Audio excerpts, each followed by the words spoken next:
لا حول ولا قوة إلا بالله العلي العظيم. بسم الله الرحمن الرحيم.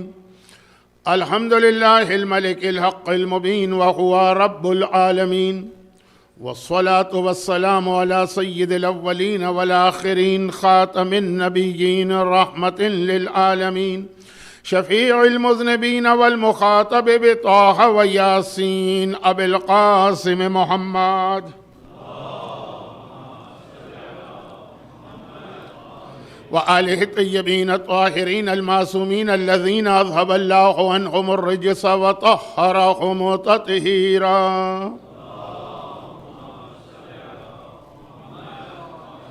سيما على الإمام المنتظر والحجة الثاني شرجل اللهم له الفرج، ولعنة الله على أعدائهم أجمعين من الأزل إلى الأبد.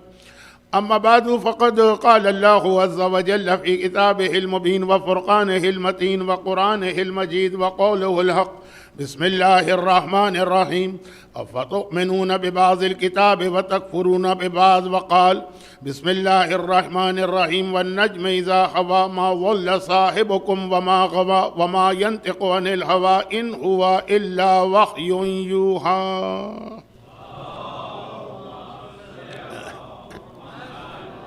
1446 ہجرہ کے ایام ازا کا یہ دوسرا عشرہ، جس کی اگرچہ یہ تیسری مجلس ہے، لیکن میری اس سلسلے کی یہ پہلی مجلس ہے، تو ہر سال کی طرح 2-3 باتیں شروع میں یاد دلا دی جائیں۔ پہلی گزارش تو یہ ہے کہ یہ دوسرا والا عشرہ مومنین کرام بہت زیادہ تھکے ہوئے ہوتے ہیں، اس لیے توقع بہت کم ہوتی ہے کہ کبھی بھی ہال میں جگہ کی تنگی ہو۔ تو میری گزارش یہ ہوگی کہ آپ حضرات ذرا پیچھے پیچھے تشریف رکھے ہیں۔ آج جس طرح آپ بیٹھے ہیں بالکل اسی طرح، چاہے اسٹیج سیکریٹری صاحب یا نظامت کرنے والے آپ سے یہ درخواست کرتے رہیں کہ تھوڑا تھوڑا آگے آ جائیے، لیکن آپ اتنا ہی پیچھے ہٹ جایا کریں۔ یہ میں ہر سال یاد دلاتا ہوں۔ نمبر 2، میرا اپنا ذاتی ایک عقیدہ ہے کہ ادھر مجلس کا آغاز ہوا، ادھر شہزادی کونین اور معصومین تشریف لے آئے، اس لیے مجلس شروع ہونے کے بعد ذاتی طور پہ مجھے پسند نہیں ہے کہ اگر میں کبھی آؤں تو کوئی آدمی اپنی جگہ سے کھڑا ہو، چاہے وہ سوزخانی ہو رہی ہو، چاہے وہ مرثیہ ہو رہا ہو، چاہے وہ تلاوت قرآن ہو رہی ہو، چاہے حدیث قصہ۔ ہر سال یاد دلانا پڑتا ہے، لیکن پھر بھی بعض مومنین محبت میں یا ذاکر حسین سمجھ کر احترام میں ذہن سے بات نکل جاتی ہے۔ تیسری بات یہ ہے کہ میری مجالس کا طریقہ کار یہ ہے کہ اس کا اپنا کوئی خاص موضوع نہیں ہوتا، اور اسی لیے کوئی ایک آیت بھی نہیں ہوتی ہے جس پر پورے 8 دن گفتگو کی جائے۔ اور آخری بات یہ ہے کہ جب یہ مجلس ہوتی ہے، یعنی دوسرے عشرے کی میری پہلی مجلس، تو چونکہ اس سے کچھ پہلے ایک دعا آپ نے بہت زیادہ بہت زیادہ بہت زیادہ بہت زیادہ مانگی ہوتی ہے، اور ایسے دن مانگی ہوتی ہے کہ جس دن واقعاً دعا کرنے کو بھی دل نہیں چاہتا، لیکن حکم خدا، حکم رسول، حکم امام، تو وہ دعا ہم کرتے ہیں۔ تو پہلی مجلس میں عموماً میں وہاں سے بات شروع کرتا ہوں، اگرچہ وہ موضوع میں نے نارتھ امریکہ کی حد تک اپنے ایک اور بزرگ ساتھی کے حوالے کیا ہے، اس پر وہی گفتگو کرتے ہیں۔ میں اس عنوان پر باب الحوائج میں اب تک میں نے کوئی عشرہ اس عنوان پہ نہیں پڑھا، جبکہ ساری دنیا میں وہ میرا بہت ہی زیادہ ایک فیوریٹ قسم کا ٹاپک ہے، یعنی زمانے کا امام۔ لیکن چونکہ یہاں آپ کو ایسے عالم کی مجالس سننے کا موقع ملتا ہے کہ جو اس پر بہت زیادہ گفتگو کرتے ہیں، تو تکرار نہ ہونے پائے، مگر آغاز میں پہلی مجلس کے بھی صرف پہلے حصے میں بطور تمہید، اور وہ یہ ہے کہ سب سے زیادہ جو دعا ہم نے مانگی عاشور کے دن، دعا وہ یہی تو ہے نا کہ وَجَعَلْنَاكُمْ مِنَ الطَّالِبِينَ بِالصَّالِحِ مَعَ وَلِيِّهِ الْإِمَامِ المہدی من آل محمد علیہ الصلاۃ والسلام۔ دیکھیں عاشور کا دن کیسا دن ہے، پوری کائنات پر غم کی ایک چادر سی چھائی ہوئی ہوتی ہے۔ عاشور کا دن ویسے ہی ہر مومن سمجھ جاتا ہے کہ یہ عام دنوں جیسا دن نہیں۔ اس دن نہ کسی دنیاوی کام کا دل چاہتا ہے، نہ کسی اخروی کام کا، سوائے اس کے کہ بس انسان ماتم کرے، روئے، پرسہ دے، آنسو بہائے۔ مگر اعمال عاشورہ کی شکل میں امام نے اس دن بھی ہمیں ایک پیغام دیا۔ اعمال عاشورہ تو گھنٹے 1.5 گھنٹے کے ہوتے ہیں، اس کے علاوہ پورا دن ماتم کے ساتھ ساتھ جو ہمیں کثرت کے ساتھ 3 ذکر کرنے کا حکم دیا گیا، قل هو اللہ کا سورہ، بلکہ اعمال عاشورہ میں یہ عمل شامل ہے، اگرچہ میں نے ابھی تک کسی کو یہ مکمل عمل کرتے نہیں دیکھا انکلوڈنگ می، اور وہ یہ ہے کہ عاشور کے دن 1000 مرتبہ قل هو اللہ کا سورہ تلاوت کرو۔ قل هو اللہ توحید پروردگار، جس کے لیے میدان کربلا کی ساری قربانیاں دی گئی۔ اب ایک بالکل ایک الگ موضوع ہو جائے گا کہ قل هو اللہ اور عاشورے کا ربط، لیکن بہرحال 1000 مرتبہ نہ صحیح تو اٹھتے بیٹھتے جب یاد آ جائے اس سورے کی تلاوت کا بہت کثرت سے حکم۔ اس کے بعد اعمال عاشورہ میں جو ہم نے 100 مرتبہ لعن وغیرہ کیا وہ اپنی جگہ، لیکن پورا دن وقتاً فوقتاً اللہم لن قتلت الحسین والا لعنت کا فقرہ مختصر پورا دن بار بار، اور تیسری یہ دعا، اعظم اللہ اجورنا و اجورکم، اللہ ہمارے اور تمہارے اجر کو بڑھائے غم حسین میں، یہ بھی ایک دعا کی شکل ہے۔ اس کے بعد اصل دعا وَجَعَلْنَاكُم مِّنَ الطَّالِبِينَ بِصَارِحِ مَعَ وَلِيِّهِ الْإِمَامِ، اور اللہ ہمیں اور تمہیں قرار دے ان لوگوں میں جو حسین کے خون کا بدلہ لینے والے ہیں، مع ولی، حسین کے وارث۔ حسین کے خون کا اپنی اپنی جگہ کئی لوگوں نے بدلہ لینے کا ارادہ کیا، کچھ کی نیت نیک تھی جیسے مختار، کچھ یزید شہید، اور کچھ لوگوں نے فقط حکومت حاصل کرنے کے لیے نعرہ لگایا کہ جیسے شروع میں عبداللہ ابن زبیر، بہت مختصر عرصے کے لیے، بعد میں بنو عباس۔ مگر وہ جتنے بھی اس حوالے سے کوشش کرنے والے تھے ان میں سے شرعی حق کسی کا نہیں تھا، شرعی حق تھا صرف ولی، یہی حسین کے ولی اور وارث کا، وہ شرعی ذمہ داری ہر ایک کی تھی۔ لیکن حق جو قرآن نے قرار دیا، وَمَنْ قُتِلَ مَظْلُومًا فَقَدْ جَعَلْنَا لِوَلِيِّهِ سُلْطَانًا، جو مظلوم مارا گیا ہم نے اس کے ولی دم، اس کے وارث کو حق دیا۔ تو اصل انتقام تو وہ باقی ہے۔ اس کے لیے اعمال عاشورہ میں امام کا وہ لقب استعمال ہوتا ہے جو شاید میں نے 2-3 دفعہ پہلے بھی اسی دوسرے عشرے کی مجلسوں میں بیان کیا، امام منصور۔ یہ خاص ایک لقب ہے امام کا جو اسی خون حسین کے انتقام کے حوالے سے ہے۔ تو یہ جو ہم اور آپ دعا مانگتے ہیں کہ اللہ ہمیں شامل کرے، مگر مسئلہ یہ ہے کہ ظہور امام کے بعد کیا اتنے آرام سے ہم شامل ہو جائیں گے؟ جبکہ روایتوں میں پہلے سے ہی ہمیں اس خطرے سے آگاہ کیا گیا کہ انتظار کرنے والوں کی اکثریت امام کی مخالف بنے گی۔ لفظ مخالف بھی بہت چھوٹا لفظ ہے، امام کے دشمن بنے گی انتظار کرنے والوں کی، اور اکثریت کا لفظ آیا، اکثریت، یہ نہیں کہ 2%، 3%، 5% کے جن کو آدمی اگنور کرے، اکثریت امام کے مخالف بنے گی بلکہ امام کی دشمن بنے گی، اور دشمنی کی بھی اس اسٹیج پر پہنچے گی کہ امام کے خلاف ہتھیار اٹھا کر امام کے خلاف جنگ کرنا اپنا شرعی فریضہ سمجھے گی۔ کیونکہ اس عنوان پہ بہت مجلسیں آج کل ہوتی ہیں، گرچہ جس انداز سے آج کل امام زمانہ کا ذکر ہو رہا ہے اس پالیسی سے میں بالکل اتفاق نہیں کرتا، اور یہ جو سوشل میڈیا کی خرابیوں میں سے خرابی یہ بھی، اب پتہ نہیں مجھے یہ جملہ کہنا چاہیے کہ نہیں کہنا چاہیے، شیر آیا شیر آیا شیر آیا کی ایک کہاوت ہے، دنیا کے ہر لٹریچر میں شامل ہے، کہ اس انداز سے بار بار کہا جا رہا ہے کہ بس اب امام آ گئے تو آنے والے ہیں، تو دروازے پہ کھڑے ہیں کہ کسی وقت بھی ظہور ہونے والا۔ ابھی اس سے پہلے جو میں پہلا اشرا پڑھ رہا تھا تو اس میں کسی مومن نے ایک سوال کیا، وہاں تو میرا یہ موضوع تھا ہی نہیں، اس لیے کہ وہ عاشور سے پہلے کی مجلسیں تھیں، لیکن کسی نے سوال کیا کہ مولانا وہ اس وقت جو دنیا کے حالات چل رہے ہیں، خاص طور پر مڈل ایسٹ کے حالات، کہ مولانا وہ تو یہ جو اتنی ساری جو نشانیاں پوری ہو گئی ہیں تو آپ نے بھی اس پہ خاصی اسٹڈی کی ہے، آپ کے اندازے سے امام کے ظاہر ہونے میں کتنا وقت؟ میں نے کہا اول تو اس میں اندازہ لگانے کو بھی منع کیا گیا، اور دوسری بات یہ کہ اگر آپ مجھ سے پوچھیں گے تو ہو سکتا ہے کہ امام اگلے گھنٹے آ جائیں، ہو سکتا ہے امام 1000 سال کے بعد آئیں۔ وہ چونکے صاحب کہ نہیں تو دنیا کے حالات دیکھ کے تو لگ رہا ہے کہ چلیں اگر دن 2 دن مہینے 2 مہینے میں نہیں آئے تو 1 سال 2 سال کے اندر آ جائیں گے۔ یہ وہی شیر آیا والی بات، اور اس انداز سے سوشل میڈیا استعمال ہو رہا ہے کہ ہمارے بچے اور نوجوان بھی وہ ایک لہر ہے نا، اس کے نہ بہتے چلے جا رہے ہیں۔ دنیا میں کہیں کوئی واقعہ ہو، چلیں مڈل ایسٹ کے واقعات اور روایتوں میں آئے بھی ہیں کہ ان کا ظہور امام سے تعلق ہوگا۔ حج کے حوالے سے بھی آیا ہے کہ جو کووڈ کے بیچ میں حج بند ہو گیا تھا کہ ہاں آخری ظہور سے پہلے کا آخری حج وہ بھی تقریباً نہ ہونے کے برابر ہوگا۔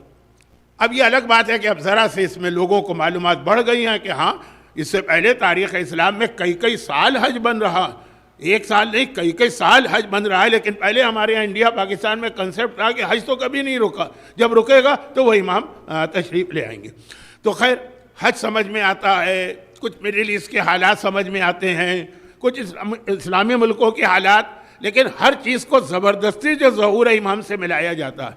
غالباً لاسٹ ایئر کی بات ہے، آج کل میرا حافظہ بھی بہت کمزور ہو چکا ہے اور آج کل میری آئی سائٹ بھی بہت کمزور ہو چکی ہے، اتنی کہ اگر میں آپ حضرات کو یا آپ کے سلام کو نہ دیکھوں تو آپ میری مجبوری سمجھیے گا، یہ مت سمجھیے گا کہ دیکھیں اتنے ایروگنٹ ہو گئے ہیں کہ توجہ بھی نہیں کر رہے ہیں۔ شرعی مسئلہ بتا رہا ہوں لیکن لائٹر موڈ میں، عمل کے لیے نہیں، لائٹر موڈ میں، کہ اتنی آئی سائٹ کمزور ہو گئی ہے کہ اگر خواتین اتنے فاصلے پر بیٹھے ہوں یا یہ بچہ بیٹھا ہے نا تو شاید ان کو مجھ سے حجاب کی بھی ضرورت لگی، مجھے نظر ہی نہیں آئیں گی تو حجاب کیا۔ تو وہ حجاب کا ایک مسئلہ ہوتا ہے کہ اندھے آدمی سے یا پارشلی بلائنڈ سے حجاب واجب نہیں ہے۔ خیر یہ عمل کا مسئلہ نہیں ہے۔ تو خیر اب واپس آ جائیے، میں بات یہ کر رہا ہوں کہ اب مجھے یاد نہیں ہے کہ شاید لاسٹ ایئر کا واقعہ ہے، مثلا ٹائٹینک کو دیکھنے کے لیے کچھ لوگ ایک سب میرین میں بیٹھ کے سمندر میں گئے، کہاں یہ اور کہاں وہ ظہور امام کی نشانی بنا کے سوشل میڈیا پہ پھیلا دی گئی کہ دیکھیں یہ بھی لکھا ہوا تھا روایتوں میں کہ ٹائٹینک کو دیکھنے کے لیے ایک سب میرین جائے گی تو اس طرح سے وہ سمندر میں پھٹ جائے گی تو بس امام آنے والے۔ تو یہ جو ایک ماحول بن گیا جس کی وجہ سے جو میں نے کہا کہ حقیقت میں بھی جب امام آئیں گے تو آدمی کنفیوز ہی رہے گا۔ یہ میرا موضوع نہیں، جن کا موضوع ہے وہ میرے بعد مجلس سے پڑھیں گے اور آپ ان سے سنتے رہتے ہیں۔ میں تو صرف یہ عرض کر رہا ہوں کہ جو اصل ہمارے لیے خطرہ ہے وہ خطرہ یہ ہے کہ جب امام آ جائیں گے تو ہم کس کیمپ میں ہوں گے۔ مقداد کے حوالے سے ایک جملہ میں اکثر کہتا ہوں، مقداد بہت عظیم صحابیوں میں سے ایک صحابی، اور یہ بھی میں شاید 2-3 بار پہلے بتا چکا ہوں، لیکن بہرحال یہ باتیں یاد دلائی جاتی رہیں تو ٹھیک ہے کہ مقداد وہ صحابی ہیں کہ اگرچہ روایتوں میں ان کے اسٹیٹس کے اعتبار سے 3را درجہ، ایمان کے 10 درجے ہیں، 10 کے 10 سلمان نے حاصل کیے، 10 میں سے 9 ابو ذر نے، 10 میں سے 8 مقداد نے۔ لیکن اب یہ جو بات میں کہہ رہا ہوں نا، یہ ابھی جو میں نے نقطہ اٹھایا اس سے بھی ریلیٹڈ ہے، اور جو اصل میری مجلس کا موضوع ہے جو تھوڑی دیر میں شروع ہوگا اس سے بھی ریلیٹڈ۔ تو مقداد کے بارے میں معصوم کا جملہ آیا کہ ایک چیز میں مقداد، ایک کوالٹی میں، ایک خصوصیت میں، ایک صفت میں مقداد سلمان سے بھی زیادہ افضل ہے۔ جنہیں سلمان کے فضائل پتہ ہیں، بھائی السلمان و منا اہل بیت میں شامل کر لیا جائے، 2 ہی تو پرسنالٹیز ہیں کہ جو اہل بیت میں شامل ہونا چاہتی ہیں۔ کہ آسمان سے جبرائیل اتر کے جب حدیث قصہ میں آئے تھے تو چھٹا بننے کی خواہش ظاہر کی تھی، اور ایک جنگ خندق کے موقع پہ پیغمبر نے سلمان کو باقاعدہ اہل البیت میں شامل کیا۔ تو یہ سلمان کا جن کو رتبہ پتہ، اور ہر جمعے کو، آج جمعے کا دن ہے، اگر یہاں کے ٹائمنگ نماز جمعہ کے ٹائمنگ میں سورہ جمعہ کہیں پڑھا جاتا، اب چونکہ وقت بہت کم رہ گیا ہے لوگوں کے پاس نماز جمعہ کے لیے، تو سورہ جمعہ بھی آہستہ آہستہ ختم ہو گیا اور کوئی حرج بھی نہیں ہے، اسلام نے شروع سے اجازت دی۔ تو اس کی 3ری آیت وَآخَرِينَ مِنْهُمْ لَمَّا يَلْحَقُوا بِهِمْ سلمان کے بارے میں، تو سلمان سے بھی اگر کسی کو افضل قرار دے دیا جائے، although صرف ایک کوالٹی میں، تو وہ اس شخصیت کی کیا عظمت و اہمیت ہوگی، یہ مقداد۔ اور وہ کیا کوالٹی ہے وہ ابھی میں بتا دیتا ہوں۔ یہ میرا اصل موضوع بننے والا ہے آج کی مجلس میں، پورے عشرے میں نہیں، آج کی مجلس میں۔ اور وہ یہ ہے کہ امام نے فرمایا کہ سلمان کی ایک کوالٹی جس میں وہ تھوڑا پیچھے رہ گئے مقداد سے، وہ یہ تھا کہ مقداد کے دل میں ایک لمحے کے لیے بھی معصوم کے کسی عمل، کسی قول، کسی فعل کے بارے میں شک پیدا نہیں ہوا۔ شک اپنے کنٹرول والی چیز نہیں، وہ دل میں آتا ہے، شیطان وسوسہ پیدا کرتا، من شر الوسواس الخناس، اس لیے یہ شرن معاف بھی ہے، چاہے وہ عبادتوں کے اندر ہو، کتنے وسوسے معاف ہیں نماز وغیرہ میں، حج میں، باقی عبادتوں میں، اور چاہے وہ عقیدے کی حد تک ہو۔ شک سے بڑی ایک چیز ہوتی ہے وسواس۔ خیر، اب یہ میرے پاس اتنا وقت نہیں ہے کہ اس کو سمجھاؤں، اور آپ بھی بہت بور ہو جائیں گے۔ تو کہا کہ سلمان سے زیادہ مقداد ایک لمحے کے لیے اور ساری زندگی معصوم کے کسی قول، کسی فعل، کسی عمل پہ وسوسہ بھی دل میں نہیں گزرا۔ تو راوی نے پلٹ کے سوال کیا کہ مولا تو کیا سلمان فارسی؟ کہا ہاں، ایک وقت ایسا تھا کہ ایک لمحے کے لیے، سمجھیے ایک منٹ سے بھی کم، سلمان کے دل میں بھی ایک وسوسہ آ گیا تھا، اور پھر اس وقت مولا نے سلمان کو ایک طرح سے ڈانٹ کے روکا تھا۔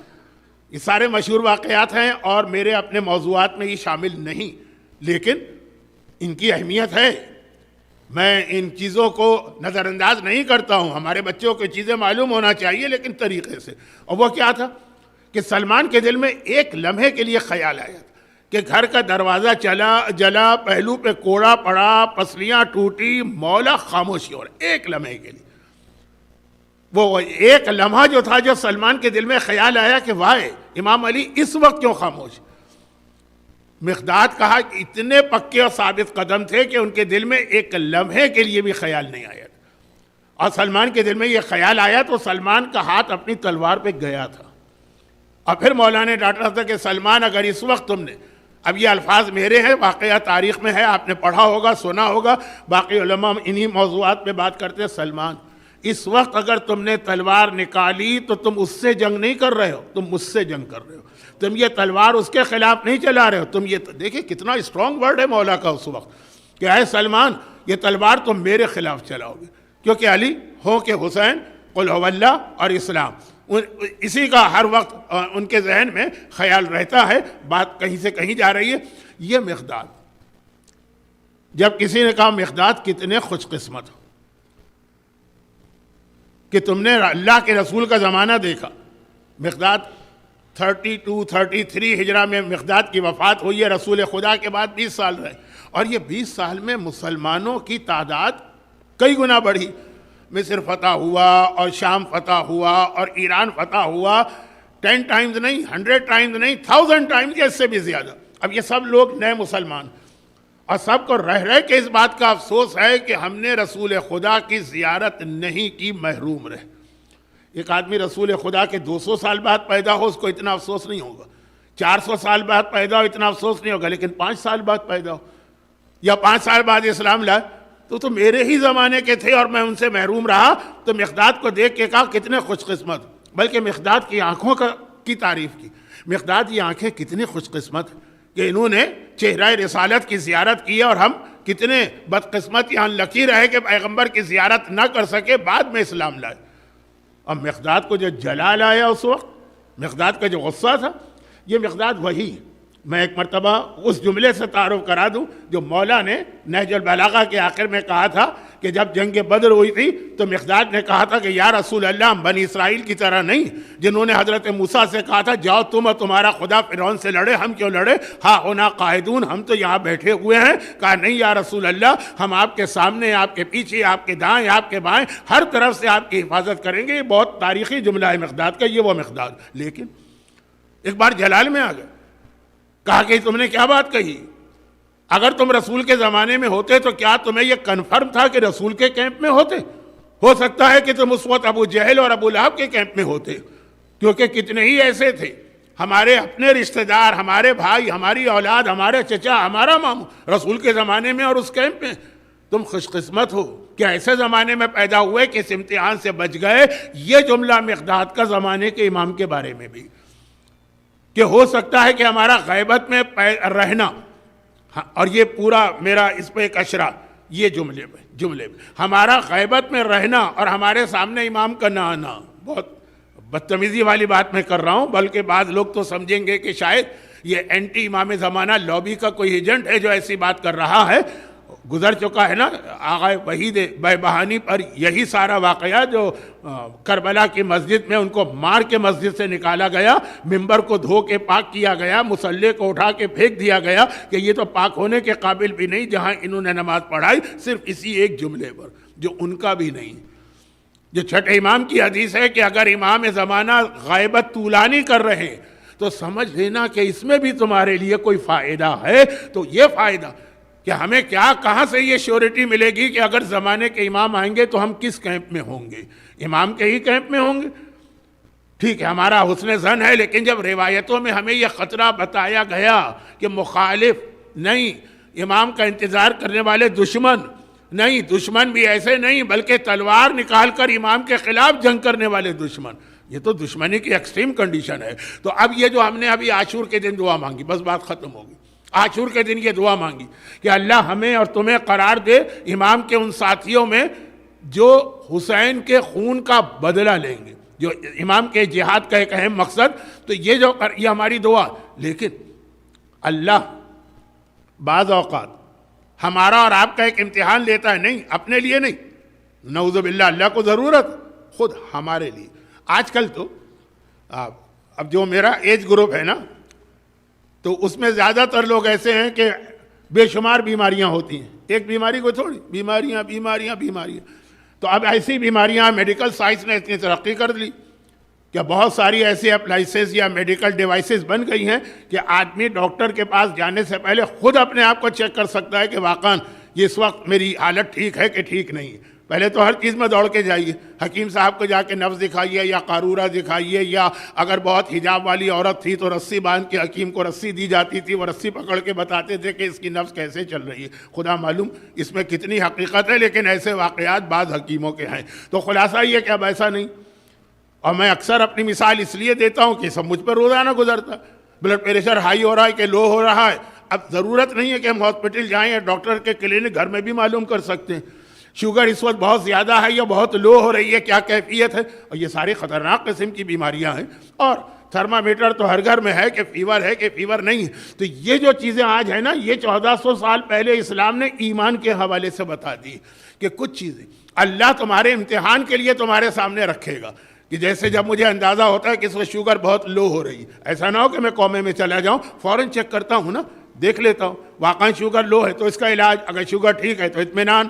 اسی طرح بلڈ پریشر، کہ بھائی فلاں مومن آیا، میں نے کیوں اس سے اتنا غصہ کیا، ایسا لگ رہا ہے بلڈ پریشر میرا بہت ہائی ہے، چیک کیا تو واقعاً اتنا ہائی تھا کہ اگر کیتلی میرے ہاتھ پہ رکھی جاتی تو شاید چائے بھی بن جاتی۔ تو یہ اپنے لیے ہوتا ہے نا، اپنے لیے، دوسروں کے لیے نہیں۔ اسی طرح سے کچھ چیزیں اللہ نے ہمارے امتحان کے لیے زمانے میں رکھی ہیں، اس زمانے میں خاص طور پر۔ کیوں؟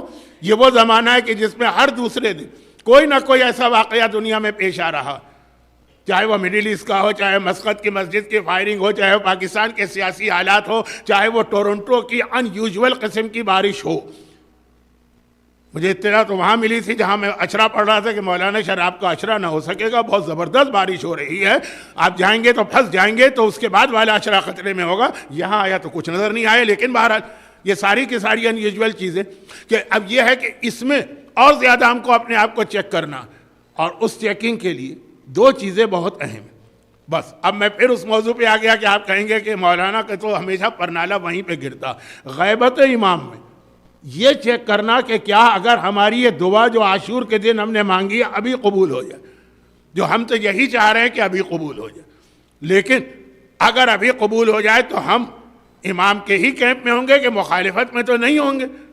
اس کا ایک، اور یہ چونکہ ایک بہت اہم آج کا ایشو ہے، اس لیے میں ہر سال 1-2 مجلس سے اس پہ پڑھتا ہوں، پوری مجلس نہیں پڑھوں گا، آپ دیکھیے گھڑی دیکھیے گا، شاید 5 منٹ سے زیادہ یا 10 منٹ سے زیادہ بات نہیں کروں گا۔ وہ ہے مرجعیت۔ مرجعیت غیبت امام میں ہماری ایک ٹیسٹنگ اور ٹرائل ہے کہ ہم واقعاً کیا تیار ہیں امام کو قبول کرنے کو، کیونکہ جو چیزیں آ کر امام بتائیں گے وہی آج کل مراجع بتاتے ہیں، مراجع اپنی طرف سے تو کچھ نہیں لاتے۔ مجھے اچھی طرح یاد ہے جب میرا بچپنے کا زمانہ تھا، بچپنا نہ صحیح تو آپ کہیے کہ جب میں بھی یوتھ تھا تو اس وقت ایک سوال مجھے کنفیوز کر رہا تھا۔ میں نے اس وقت کے ایک عظیم مرجع آیت اللہ العظمیٰ آغا ابوالقاسم خوئی کو ایک خط لکھ دیا، اور وہاں بھی اندازہ ہو گیا کہ یہ سوال کسی بہت ہی پڑھے لکھے آدمی کا نہیں ہے. پھر یہ والا خط ان کے سوال و جواب کی جو کتاب ہے نا اس کے اندر بھی پرنٹ انہوں نے کر دیا, یا ان سے مطلب یہ ہے کہ جو ان کا اسٹاف تھا اس نے. اور وہ یہ تھا کہ میں ایک زمانے میں بڑا سخت تھا اور ابھی بھی سخت ہوں, اسلام میں گانا حرام ہے, اس میں کوئی شک نہیں ہے, نو کمپرومائز. میوزک پر بات ہو سکتی ہے کہ میوزک کون سی جائز ہے کون سی جائز نہیں, لیکن گانے میں تو کوئی شک نہیں ہے. اچھا, ہمارے یہاں گانے اور میوزک کو لوگ مکس اپ کر دیتے ہیں. جب کوئی ساز کے ساتھ چیز ہوتی ہے تو سمجھتے ہیں کہ یہ ہے جو اسلام میں حرام ہے. نہیں, اسلام میں ہیومن وائس, کوئی ساز نہیں, کوئی انسٹرومنٹ نہیں. اصل جو حرام ہے وہ, بلکہ 90% مراجع کا فتویٰ کہ اگر یہ چیز کسی عبادت میں استعمال ہوگی تو ڈبل حرام ہے. جیسے تلاوت قرآن اگر غنا کے انداز میں کی جائے, اذان تو غنا میں دی جائے تو باطل بھی ہے, اس کو دوبارہ دینا پڑے گا. اسی طرح سے پھر قصیدے, اسی طرح سے پھر نوحے اور مرثیے, کوئی اس میں انسٹرومنٹ ضروری نہیں. ایک زمانے میں پاکستان میں رواج تھا, پتہ نہیں اب ہے کہ نہیں ہے, اور وہ یہ کہ عاشور کے دن پورا دن ریڈیو پر کوئی انسٹرومنٹ نہیں بجایا جاتا تھا, اور ٹی وی پر عاشور کے دن. اور اگر اس وقت تانا بھی ہم کو ملتا تھا دشمنان اہل بیت کی جانب سے کہ جائیے جا کے ایران کے ریڈیو ٹی وی کے اندر اس کو بند کرائیے, وہ تو شاہ کا زمانہ تھا. تو کیا تھا کہ کہا کہ اس دن کوئی انسٹرومنٹ نہیں بجے گا ریڈیو کے اوپر, چاہے خبریں آ رہی ہوں, چاہے کوئی اعلان ہو رہا ہو. تصور یہی تھا کہ جو اسلام میں حرام چیز ہے وہ یہ انسٹرومنٹ ہے. انسٹرومنٹ اتنا حرام نہیں ہے, اصل چیز گلے کی آواز. خیر, تو ابھی نہ مسائل بیان کرنے کا وقت ہے نہ یہ صحیح فورم ہے, اشارہ کر رہا ہوں. لیکن اس کے بعد one of the most complicated issue وہ یہ ہے کہ گانا جو ہیومن وائس ہے, کس آواز کو گانا کہیں گے, اور اسی طرح انسٹرومنٹ میں سے کس انسٹرومنٹ کو حرام کہیں گے. یہ دو الگ الگ حرام ہے, یہ الگ الگ لسٹ ہے. اذا عملت امتی خمسطا عشر خصلہ, اس میں بھی یہ دونوں کو الگ الگ کیا گیا. بہت مشہور ایک حدیث ہے نا, کیونکہ اس کے اندر مولا نے آخر میں کہا کہ یہ تو بہت برا ہے, اور پیغمبر نے مولا کی بات کاٹ کے کہا یہ تو بہت اچھا ہے. وسائل الشیعہ میں پوری حدیث موجود ہے, میں اکثر پڑھتا بھی رہتا ہوں, اور اس ٹائپ کی حدیثیں آپ سنتے بھی رہتے ہیں. لیکن یہ ایک خاص حدیث ہے جس میں مولا کا یہ کامنٹ کہ یہ برا ہے, اور رسول کا یہ اس کے اوپر کراس کوشچن کر کے جواب دینا کہ بہت اچھا ہے. پیغمبر نے فرمایا نا, جب میری امت 15 کام کرنے لگے تو وہ بدترین زمانہ اور آخری زمانہ ہوگا. اس کے بعد وہ 15 چیزوں کے بعد جو پیغمبر نے جملہ فرمایا تھا جس پہ مولا نے کہا کتنا برا, تو وہ 15 چیزوں کے اندر یہ دونوں کو الگ الگ کیا گیا.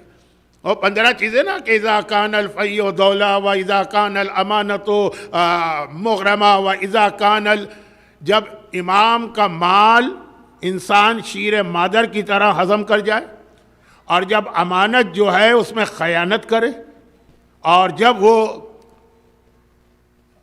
زکوٰۃ اور خمس وغیرہ کو ایک ٹیکس اور بوجھ سمجھے. بہت مشہور اس ٹائپ کی تو بہت حدیث ہے. اور جب وہ اپنے باپ کی, اپنی ماں کی نافرمانی کرے اور اپنی بیوی کی اطاعت کرے, اور جب اپنے دوست سے محبت کرے اور اپنے باپ کے ساتھ سختی کا سلوک کرے. باپ ایک کے بعد 2 دفعہ کہے کہ پانی پلا دو تو بیٹا غصے میں آ جائے, دوست 24 گھنٹے آپ کو لے کے گھومتا رہے اور آپ اپنے سارے ضروری کام چھوڑ کے, لیکن کیا ضرورت ہے ان چیزوں کی وضاحت کی. اور وَأُكْرِمُ الرَّجُلَ شَرَّ مَخَافَتِهِ, اور جس زمانے میں لوگوں کی عزت کی جائے ان کے تقوی پہ نہیں, ان کی شرافت پہ نہیں, بلکہ ان کے شر کے ڈر سے کہ یہ بدترین آدمی ہے, اگر ہم عزت نہیں کریں گے یہ ہمیں نقصان پہنچائے گا. وَأُكْرِمُ الرَّجُلَ وَرَئِيسُ الْقَوْمِ أَرْذُلُهُ, اور کسی بھی قوم کا سردار ان کا سب سے ذلیل اور پست انسان ہوگا. اور وَكَسَرُ الزِّنَا وَأَكَلُ الرِّبَا, سود خواری عام چیز ہو جائے, زنا کثرت کے ساتھ ہو جائے, وَشَرَبُ الْخُمُورِ, قسم قسم کی شرابیں پی جائیں. پھر اس میں جو لفظ آتا وَاتَّخَذُ الْقَيِّنَاتِ, اور گانے کی محفلیں الگ سے جائی جائیں, اور لہو و لعب یعنی آلات موسیقی کی محفلیں الگ. تو یہ 2 الگ الگ گناہ. تب پیغمبر نے کہا فَارْتَقَبُوا عِنْدَ ذَلِكَ رِيحًا حَمْرَاءَ اور صفرا. یہ حدیثیں آپ نے بہت سنی ہوں گی. بس اب انتظار کرو, آندھیاں چلیں گی, طوفان آئیں گے, زمین پھٹے گی, زلزلے آئیں گے, بہت شارٹ کر کے کہ وہ کیا گلوبل وارمنگ اور کلائمیٹ چینج وہ سب ہو جائے گا. وہ ہو رہا. اور یہ حدیثیں پڑھ کے بھی لوگ کہتے بس امام آنے والے. تو مولا نے فرمایا نا کہ یا رسول اللہ یہ کتنا بدترین زمانہ ہوگا. ایک طرف وہ گناہوں کی فہرست، دوسری جانب اس کے نتیجے کے اندر جو دنیا میں یہ نیچرل ڈیزاسٹرز اور عجیب عجیب قسم کے، پورا ماحول ہی چینج ہو کے رہ جائے گا. جب بارش نہیں ہوتی ہے بارش ہوگی، جہاں بارش ہوتی ہے وہاں نہیں ہوگی، سردی میں گرمی، گرمی میں سردی.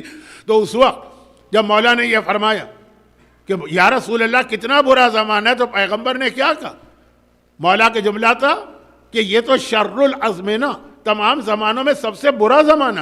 اب پیغمبر نے کہا بل ہوا خیر الازمنہ، یہ تو بہترین زمانہ، کیونکہ اسی زمانے میں تو پھر میرا بیٹا ظاہر ہوگا اور دنیا میں آتنا فی الدنیا حسنہ وفی الآخرۃ حسنہ، دنیا اور آخرت دونوں بن جائے گی. تو وہاں بھی یہ فرق ہے. اب آپ تو بھول گئے ہوں گے میں نے بات کہاں سے شروع کی تھی. دو الگ الگ گناہ، ہمارے یہاں دونوں کو ملا دیا جاتا ہے، ڈبل گانا بھی، آواز کا بھی اور میوزیکل انسٹرومنٹ کا بھی. لیکن دونوں میں کمپلیکیشن یہ، کون سے میوزیکل انسٹرومنٹ کو حرام مانا گیا ہے، کون سے کو حلال. ڈور بیل، ٹیلی فون کے اوپر جو اس کی گھنٹی آتی ہے اور بہت ساری چیزیں، کون سی حلال کون، اور آواز. تو پوچھا میں نے اس وقت آغا خوئی سے کہ بھائی آپ جو میری ایج تھی اس کے اعتبار سے آپ ذہن میں رکھیے، ہو سکتا ہے آج بھی میں ویسی ہی بات کر رہا ہوں، کیونکہ قرآن کہتا ہے وَمَن نُعَمِّرْهُ نُنَكِّسْهُ فِي الْخَلْقِ. جب کوئی بوڑھا ہوتا ہے تو پھر ہم اس کو بچپنے میں واپس لوٹا دیتے ہیں. کہ آپ ایک کلیئر کٹ بات کہہ رہے ہیں، حرام، ختم بات. ہمارے گھرانوں میں اس وقت یہی ہوتا تھا. ایک عام گھرانے کے اندر کوئی یہ اس چکر میں لوگ پڑھتے ہی نہیں تھے کہ کون سا میوزیکل انسٹرومنٹ حلال ہے کون سا حرام ہے. بس یہ ہمارے یہاں بجے گئی نہیں، چاہے حلال ہو چاہے حرام ہو. حتیٰ میں جانتا ہوں کہ کتنے گھروں میں ٹی وی چھوڑے ریڈیو تک نہیں ہوتا تھا. تو یہی آغا خوئی سے میں نے پوچھا کیا فتویٰ دے دیجئے، ختم بات. جن کو ماننا ہے فتویٰ وہ تو ہر صورت میں مانیں گے، جن کو نہیں ماننا ہے تو وہ تو اس حالت میں بھی نہیں مانیں گے. تو ان کا جواب وہی تھا کہ ہمارا کام ہے شریعت کو بتانا، ہمارا کام شریعت بنانا نہیں. ہمارے اختیار میں نہیں ہے کہ ہم اپنی طرف سے کوئی چیز بنا دیں. جب روایت میں اس انداز سے آ رہا ہے تو چاہے لوگوں کے لیے یہ سمجھنا مشکل ہو رہا ہو کہ آخر وہ لائن کہاں ڈرا کریں گے کہ یہ حلال والی لائن ہے یہ حرام والی لائن، خاص طور پر ہیومن وائس. ہمارا کام ہے صرف شریعت بتانا، شریعت بنانا نہیں. تو مرجعیت کبھی یہ نہیں کہتی ہے کہ ہم شریعت بنا رہے ہیں. لیکن آج ذہنوں میں یہ خیال ڈالا گیا ہے برین واش کر کے کہ یہ اپنی مرضی کے فتوے بنایا کرتے ہیں. اچھا، ہماری لاسٹ ڈیفنس لائن اتنا تو ہر ایک کو پتا ہے نا کہ آخری زمانے میں ایمان کو بچانا بہت مشکل ہوگا. تو لاسٹ جو ہماری ڈیفنس لائن ہے، یا جو آج کل ایک لفظ استعمال ہوتا ہے پولیٹیکل سسٹم میں، ہماری ریڈ لائن، کہ جس کو کراس نہیں کرنا چاہیے، وہ یہی دو چیزیں، ایک مرجعیت اور ایک عزاداری. اگر اس کو ہم نے کسی اعتبار سے بھی ایز اے انسٹیٹیوشن نقصان پہنچا دیا، اب مراجع کے درمیان اختلاف ہوتا ہے، بلکہ سب سے بڑا ٹول جو دشمنان اہل بیت مرجعیت کے اگینسٹ استعمال کرتے ہیں وہ یہی چیز، اور کوئی چیز نہیں. باقی ساری باتیں تو اتنی نانسنس ہیں کہ ایک عام آدمی بھی چاہے وہ ریلیجس نہ ہو وہ سمجھ جاتا ہے کہ سب غلط سلط ہے. لیکن یہ والی چیز کہ اختلاف کیوں ہوتا. اچھا، ابھی چونکہ میں آخری مجلس پڑھ کے نکل رہا تھا تو وہاں پہ پھر کسی نے ایک سوال کیا، اس سوال کا جواب میں دے رہا ہوں جو آپ نے نہیں کیا. لیکن اس کے اندر یہ ایک بات آ رہی ہے چھوٹی سی، کیونکہ مراجع میں اختلاف کیوں ہوتا ہے یہ ایک بہت بڑا موضوع، اس پہ میرے 10 لیکچرز بھی ہیں. لیکن وہ اس زمانے میں جب ویڈیو نہیں تھا، وہ آڈیو تھا، ہانگ کانگ کا 5 روپے کا کراچی میں ملتا تھا. اب دیکھیے یہ مجلس میں پڑھنے والی چیزیں، لیکن میں بتا یہ رہا ہوں کہ اس وقت 10 تقریریں میں نے ریکارڈ کرائی تھی.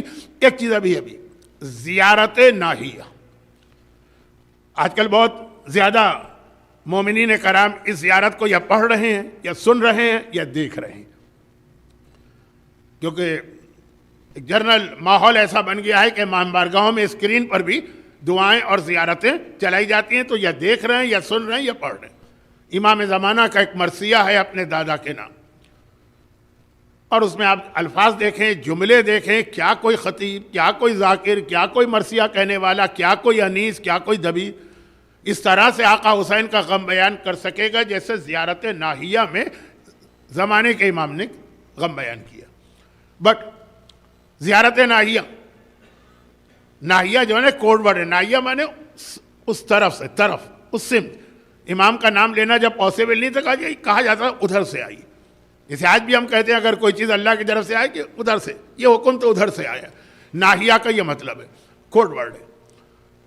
اب زیارت ناحیہ کے بارے میں اختلاف ہے مراجع میں کہ یہ زیارت اتھینٹک ہے کہ نہیں، اور اس اختلاف کی ایک بنیادی وجہ، بہت چھوٹی سی بات میں عرض کر رہا ہوں، وہ یہ ہے کہ یہ زیارت ناحیہ کے بارے میں کہا جاتا ہے کہ یہ 252 ہجرہ میں وہاں سے آئی.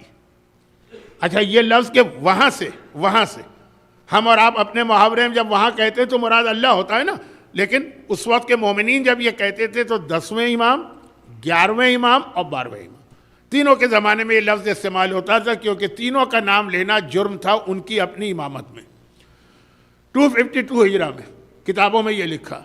252 ہجرہ میں تو زمانے کے امام پیدا بھی نہیں ہوئے تھے، 255 میں پیدا ہوئے. کوئی اگر یا 256 اگر کوئی اردو شاعری سے ذوق رکھتا ہے تو اس کو پتہ ہے کہ امام زمانہ کی ولادت کو نور، نون واو رے، تو 256 یا 255. تو 252 میں یہ زیارت ناحیہ ہم کو ملی، اس وقت تو پیدا بھی نہیں ہوئے تھے امام. تو اس کا مطلب یہ ہے کہ زیارت جو ہے کسی نے بعد میں بنائی، ورنہ امام زمانہ کی زیارت ہو اور اس وقت آ رہی ہو جب امام پیدا بھی نہیں ہوئے. چنانچہ ہمارے مراجع کا ایک گروپ اس وجہ سے اس زیارت کو اتنا اتھینٹک نہیں مانتا. مگر عربی زبان جب آپ لکھیں گے نا اس میں ایک پرابلم. اب پرانے زمانے میں تو اور پرانے زمانے میں پیپر کی کوالٹی اچھی نہیں ہے، انک کی کوالٹی اچھی نہیں، ذرا سا ڈیمپنیس آ گیا تو جو انک ہے وہ پھیل جاتی. عربی میں 252 اور 262 بالکل لکھنے میں ایک جیسے ہوتے، ذرا سا فرق ہو جائے. جیسے بینک میں ہم لوگ جب، اب آج کل تو زمانہ ختم ہو گیا، چیک لکھتے تھے تو اس میں بہت احتیاط کرنا پڑتی تھی ڈیجٹ کے اندر. بعض ڈیجٹ ایسے ہوتے کہ ذرا آپ نے اس کو بے احتیاطی سے لکھا، 3 کو ذرا سا کمپلیٹ کر دیا وہ 8 بن جاتا ہے.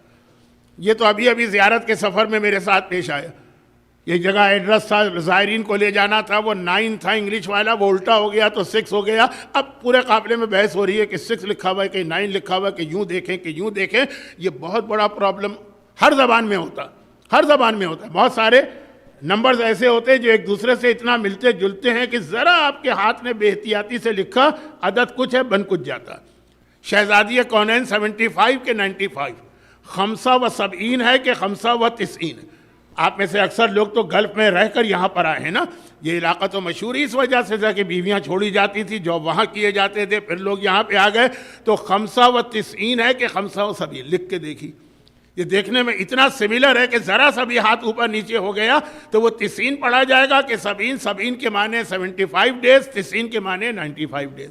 شہزادی اپنے بابا کے بعد 75 دن زندہ رہیں تو وہ پہلی روایت بنی، یا 95 ڈیز زندہ رہیں تو دوسری روایت بنی. یہ مرجع بیچارہ آج کیا کرے جس کے پاس جو کتاب آئی ہے وہ 1200 سال پرانی ہے، اس وقت کے پیپر پر لکھی گئی ہے، اس وقت کی انک پہ سے لکھی گئی ہے. لکھنے والا کاتب بھی آج کی طرح سے اتنا ایکسپرٹ نہیں تھا، یہ بھی پڑھا جا سکتا، وہ بھی پڑھا جا سکتا. تو جنہوں نے 262 مانا ہے کہ زیارت 262 میں آئی، انہوں نے کہا اتھینٹک ہے، امام پیدا بھی ہو چکے تھے اور ان کی امامت اسٹارٹ بھی ہو چکی تھی، 260 میں 2 سال ہو گئے تھے. تو اس طرح کے بہت پرابلم آتے ہیں مراجع کے پاس. اختلافات اس وجہ سے بھی ہوتے ہیں. It's not the only reason, one of the reason. لیکن دشمنوں کے پاس تو ٹول یہی، اور وہ استعمال کرتے ہیں مرجعیت ہماری ریڈ لائن. جب کوئی اسے کراس کرتا ہے سمجھ جائیے کہ وہ اصل میں امام زمانہ پہ اٹیک کرنا چاہتا. یہی مراجع ہیں جو آپ کو امام سے ملائیں گے. اور اس کے اندر یہ بھی ذہن میں رکھیے گا کہ مراجع کے حوالے سے ہمارے اور آپ کے پاس انفارمیشن بہت کم ہوتی ہے. آج کی دنیا، مجھے یاد ہے پچھلے سال کی آخری مجلس یا سیکنڈ لاسٹ مجلس میں نے ایک پرابلم آپ کے سامنے بتایا تھا کہ آج کی دنیا ہو گئی ہے اتنی کمرشل کہ ہر چیز میں کمرشلزم آ گیا ہے. اس مجمع میں مجھے حاجی چہرے بھی نظر آ رہے ہیں. حج کتنا کمرشلائز ہو کے رہ گیا. ابھی میں آج پرسوں جنگ اخبار میں خبر پڑھ رہا تھا کہ پورا سوشل میڈیا چیخ رہا ہے کہ وہ جو باتھ روم کی چپل ہوتی ہے جو احرام میں پہنتے ہیں وہ 5000 ریال کی ہے. میں نے لاسٹ ایئر آپ کو یہ اسی ممبر سے بتایا تھا کہ پچھلے سال کی بات، جو 2 دن پہننے کے بعد اٹھا کے انسان کوڑے کے ڈھیر میں پھینک دیتا ہے. 5000 ریال کیوں؟ کمرشلزم ہے. آزاداری میں کمرشلزم ہے. مرجعیت کو بھی اس طرف لانے کی کوشش کی جا رہی. اور چاہے آپ بچ جائیں گے اور انشاءاللہ بچیں گے آپ کے بچے. مرجعیت کو کیسے اس طرف لانے کی کوشش کی جا رہی کہ کمرشلزم تو نام ہی مارکیٹنگ کا ہے نا, مرجعیت مارکیٹنگ. لوگ اکثر کہتے ہیں یہ ہمارے مراجع یہ اپنا یوٹیوب چینل کیوں نہیں کھولتے, یہ اپنا فیس بک پیج کیوں نہیں بناتے, یہ انسٹاگرام پہ کیوں نہیں آتے ہیں, یہ جتنے بھی سوشل میڈیا کی چیزیں جن پر میں بھی نہیں ہوں اور مراجع بھی نہیں ہیں. تو لوگ سوال کرتے. تو اب ہوتا یہ کہ اتنا زیادہ ذہن میں یہ چیزیں بیٹھ گئیں کہ اب ان کو وہی مرجع چاہیے اور آ گئے ہیں ایسے مرجع, جھوٹے مرجع, فیک مرجع, بنائے ہوئے مرجع. کچھ لوگ خود سے بنے ہیں, کچھ کو باقاعدہ پلانٹ کیا جا رہا ہے ہمارے درمیان. اور چونکہ ان کے پاس یہ مارکیٹنگ کا ہنر ہے, جو ہمارے دشمن ہیں نا, یہ جتنی بھی پروڈکٹ ہیں, یہ جو میں نے کہا حج یا عزاداری یا ہماری عورتوں کا حجاب, یہ سارا کا سارا جو ہے نا اس کے پیچھے بہت بڑی لابی ہے, پوری ایک سائنس ہے. ہو سکتا ہے اس میں پی ایچ ڈی بھی کہیں کرائی جاتی ہوگی, ماسٹرز کورس تو ہوتے ہیں. اب مارکیٹنگ کے ذریعے مرجع بنائے جا رہے ہوں گے. بھائی آج کا یہ بچہ وہ تو کیا کرے گا, وہ تو جائے گا گوگل کے اوپر لکھے گا, ایک مرتبہ ٹائپ کرے گا کہ مرجع آف آور کرنٹ ٹائم, اس پہ جو نام سب سے پہلے آ جائے گا وہی نام. اب آ رہے ہیں جیسے آج بھی ایک نام آتا ہے نا, اگر آپ لکھیں کہ اس دیئر اینی مرجع ان نارتھ امریکہ, فوراً گوگل کے اندر ایک نام آ جائے گا. اب یہ بچہ تو اتنا زیادہ اس پہ بھروسہ کرتا ہے نا کہ نہج البلاغہ جب آپ ٹائپ کرتے ہیں گوگل کے اندر, جو پہلا جو اس کے اندر لنک آتا ہے وہ جھوٹی نہج البلاغہ ہے, جس کے اندر سے وہ سارے خطبے نکال دیے گئے ہیں جو مولا نے واقعاً اپنے اوپر گزرنے والے مظالم بیان کی. آپ کو پتہ ہے, مجھے پتہ ہے کہ خطبہ شخصیہ کیا ہے, ہمیں پتہ ہے, آپ کو پتہ ہے کہ عثمان ابن حنیف کے خطبے میں مولا نے فدق کے چھینے جانے پر کتنے افسوس کا اظہار کیا. لیکن اس بچے کو کیا پتہ, اس کے سامنے تو جو سب سے پہلی نہج البلاغہ آئے گی, عموماً لوگ سب سے پہلا جو لنک ہے اسی کو کلک کرتے ہیں. یہ بھی میں نے سنا ہے کہ پورا ایک سسٹم ہے, یہ میری فیلڈ نہیں, میرا اس پہ بولنا بیکار, لیکن میں مرجعیت کے اعتبار سے دیکھ رہا ہوں یہ ہماری ریڈ لائن, یہ ہماری ڈیفنس لائن. اگر ہم اس امتحان میں آج فیل ہو گئے, اس وقت پورے عرب میڈیا میں, چاہے وہ دشمنان اہل بیت کے میڈیا ہوں, سعودی عرب کے کتنے چینل ہیں, چاہے وہ عراق کے اپنے ہمارے کچھ سو کالڈ میڈیا, سب سے زیادہ اس وقت جو ایشو چل رہا ہے اور بہت زیادہ ڈسکشن اور بہت زیادہ پینلز بیٹھتے ہیں, اور ہوتا کہ آفٹر سیستانی کیا ہوگا. حضرت آیت اللہ العظمیٰ آغا سیستانی, میں پرسنلی ان کی تقریر میں نہیں ہوں, یہ بھی میں آپ کو بتا دوں, لیکن میں مانتا ہوں کہ تاریخ تشیع کے اتنے عظیم مرجع اور ایسے وقت میں آئے. اور اسی پہ میں اکثر ایک جملہ بھی کہتا ہوں, پچھلے ہفتے بھی کہہ کے آیا تھا کہ پورا اس وقت میڈیا پہ شور ہے کہ ان کے بعد ہمیں کیا کرنا. تیاریاں ہو چکی, کتابیں بھی چھپ چکی, کئی جھوٹے مراجع بھی سامنے آ چکے, ان کو بہت پاپولر بنایا بھی جا چکا. آپ میں بھی جو بہت زیادہ پڑھے لکھے لوگ ہوں گے, خاص طور پہ ہمارے یوتھ جو بہت زیادہ جو ہے نا وہ ویسٹ سے انفلوئنس ہے, ان کے پاس مرجع دوسرا آ بھی چکا, ان کی باتیں بھی اپیل کرتی, کیونکہ وہ نہ قرآن دیکھیں نہ حدیث دیکھیں, وہ تو دیکھیں کہ آج کا یوتھ کیا چاہتا ہے, ویسا فتویٰ وہ دیتے ہیں. لوگ مراجع کے بارے میں کہتے ہیں کہ مراجع اپنے ویسٹڈ انٹرسٹ میں فتویٰ دیتے ہیں, فتویٰ یہ آ رہا. بھئی اب آپ دیکھیے کیا ایسے آدمی کو مرجع کہلانے کا حق تو چھوڑیں, عالم کہلانے کا حق بھی, جو کہتا ہے میں امام زمانہ کوئی نہیں مانتا ہوں, کیونکہ یہ کنسیپٹ جو ہے نا یہ شیعوں نے خود سے بنا لیا. پہلے نارتھ امریکہ میں ایک ہی صاحب تھے, پھر انہوں نے بیماری کے عالم میں توبہ کی.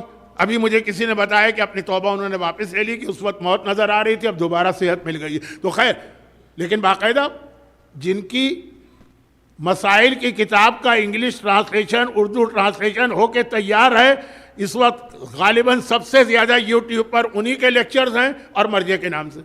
اور وہ کہتے ہیں کہ امام زمانہ کے بارے میں ساری حدیثیں بہت ویک ہیں, اور کہیں سے ثابت نہیں ہے کہ 11ویں امام کا کوئی بیٹا تھا وہ مرجع. میں نے کہا یہ تو عالم بھی ہم ایسے آدمی کو نہیں کہہ سکتے, بلکہ شیعہ بھی نہیں کہہ سکتے ہیں, لیکن چلیں تھوڑی بہت شیعوں کو رعایت دے دیں, عام مومنین کو بہت سے گناہ اللہ معاف کر دیتا ہے, لیکن مرجع تو اب یہ جو ہے نا یہ چل رہا ہے. اچھا, اس میں ایک جملہ کہتا ہوں کہ یہ تو ان لوگوں کی سب کی پلاننگ ہے, وہ مکر اللہ واللہ خیر الماکرین. اللہ ہے, اس کائنات کا نظام کوئی اور چلا رہا. میری اپنی مختصر سے زندگی میں نے 3 ایسے اسٹیجز دیکھے کہ تینوں دفعہ یہ کوشش کی گئی کہ یہ مرجع ختم ہو جائے پھر ہم اپنا مرجع لائیں گے. آیت اللہ العظمیٰ آغا محسن الحکیم, عبد الکریم قاسم کا جو عراق میں انقلاب آیا تھا, وہاں سے کمیونزم عراق میں پینیٹریٹ کرتی, پھر عبدالسلام عارف, پھر اس کے بعد بکر, پھر اس کے بعد صدام, جو پورا سلسلہ. آغا حکیم نے ایک فتویٰ دیا تھا ان لوگوں کے اگینسٹ. ٹائم بھی نہیں ہے اور شاید تھوڑا سا میں اپنے ٹاپک سے ہٹ گیا ہوں, تو انہوں نے فتویٰ دیا تھا، جس کے بعد یہ رک گیا، یہ سلسلہ ان کا رک گیا۔ بکر اور صدام کو حکومت نہیں مل پا رہی تھی۔ آغا محسن حکیم کو بغداد کے اسپتال میں علاج کے بہانے شہید کیا گیا۔ ڈاکٹرز کی ایک ایتھکس ہوتی ہے، لیکن ان تمام دشمنوں نے اس کو بھی استعمال کیا، اس اتنے قابل احترام پیشے کو بھی۔ آغا حکیم کا کہ ان کے بعد تو کوئی مرجع نظر نہیں آ رہا تھا، کیونکہ عراق کے لوگ عرب تھے اور آغا محسن حکیم اس وقت آخری عرب مرجع، باقی اس کے بعد سارے ایرانی تھے۔ کہا کہ یہ تو عربوں کو بہت آسانی سے بہکا دیں گے کہ تم ایک عرب ہو کر ایرانی کی تقلید کرتے، لیکن آغا حکیم کا انتقال ہو گیا۔ صدام سمجھا ہم کامیاب ہو گئے، اس وقت وہ ڈپٹی تھا احمد حسن البکر کا۔ اللہ نے آغا خوئی کی ایسی شخصیت بنا دی کہ کوئی سوچ بھی نہیں سکتا کہ آغا خوئی جیسا عظیم مرجع ایسے وقت میں آ کے صدام کے پورے زمانے کے تمام مظالم کو برداشت کرے گا۔ اور بنس دوسی ون ہدم الخوئی، یہ ساری زندگی ان کی زبان پہ ایک جملہ رہا تھا۔ ان کے بیٹے شہید ہوئے، ان کے پوتے شہید ہوئے، ان کے خاندان کی عورتوں کی بے حرمتی کی گئی، ان کے جتنے مظالم تھے، چونکہ مارکیٹنگ نہیں ہوتی ہے نا ہمارے یہاں، وہ ساری چیزیں نہ وہ بتاتے تھے نہ ہم لوگ بتاتے تھے۔ اس وقت ٹیمپریری کبھی کبھار کوئی موقع ملا تو بتایا، لیکن انہوں نے صدام کی پوری کوشش تھی کہ انہیں عراق سے باہر نکال دیں تاکہ اس کے بعد پھر عراق میں مرجعیت بالکل ختم ہو جائے۔ ان کی ایک بہت بڑی شخصیت بن کی تھی اور عظیم مرجع میں سے تھے۔ حتیٰ آج کے کچھ مراجع کہتے ہیں کہ شیخ طوسی کے بعد سے آج تک اتنا بڑا مرجع کوئی نہیں گزرا، سارے مظالم برداشت۔ یہی کہا کہ قیامت کے دن یہ خدا مجھ سے نہ کہے کہ طوسی نے ایک حوضہ بنایا اور خوئی نے یہ حوضہ تباہ کر دیا، سارے مظالم برداشت کی۔ صدام نے پھر ان کو شہید کیا، محسن حکیم کو شہید کیا، بکر نے ان کو شہید کی، اور یہی سوچا ان کے بعد تو کوئی ہے ہی نہیں، کیونکہ پھر ایک کیلکولیٹڈ وے میں کام کیا گیا۔ آغا حکیم کے بعد مراجع تھے بہت سارے، لیکن وہ سارے ایرانی تھے۔ کہا کہ نہیں، اب ان کے خوئی کے بعد جتنے مراجع ہیں پہلے ان سب کا خاتمہ کرو، سب کو شہید کر دو، پھر ان کو شہید کرو تاکہ اس کے بعد ایک گیپ آ جائے۔ چنانچہ پوری ایک مراجع کی جو پوری ایک جنریشن ہے آغا خوئی کے بعد والی، وہ پہلے شہید کی گئی۔ ان میں سے کچھ کے نام تو آپ کو پتہ بھی نہیں ہے۔ آپ نے شہید باقر صدر کا نام مثلا سنا، شاید آپ نے شیخ کاظم تبریزی جوادین ان کا نام سنا ہو، لیکن یہ اس لیے کہ یہ سب ختم ہو جائے پھر کوئی شہید ہوں گے، پھر کوئی نہیں ہوگا۔ سیستانی تو اتنے جونیئر تھے، میں ذرا بدتمیزی سے نام لے رہا ہوں، ٹائم نکل رہا ہے۔ آغا سیستانی تو اتنے جونیئر تھے کہ صدام کے ذہن میں تھا کہ نہ تو کوئی ان کی تقلید کرے گا اتنے جونیئر کی، اور نہ ہی ان میں اب اتنی صلاحیت ہے۔ مرجع بہت زیادہ میچیور ہونے کے بعد جا کے مرجع بنتا ہے تو بہت ہی جونیئر ہے ابھی، لیکن عجیب شخصیت بنی آغا سیستانی کی کہ آج تک لوگوں کو یقین نہیں آ رہا کہ ایسا بھی کوئی مرجع ہمارے پاس اور آج کے زمانے میں ہے۔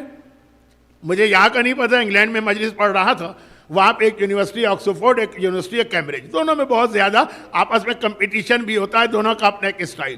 ہمارے دو حوضے ہیں، قم میں ایک نجف میں، قم کا انداز الگ ہے، نجف کا الگ، تو قم کے مراجع کا انداز الگ ہوتا ہے، نجف کے مراجع کا انداز الگ ہوتا ہے۔ آغا سیستانی میں دونوں جمع ہو گئے، کیونکہ انہوں نے پہلے آغا بروجردی کے پاس قم میں تعلیم حاصل کی، پھر نجف آگے آغا حکیم اور آغا خوئی کے پاس، دونوں ان میں جمع ہو گئے۔ اور کیا کس انداز سے اس وقت کی شیعت کو سنبھالا ہے۔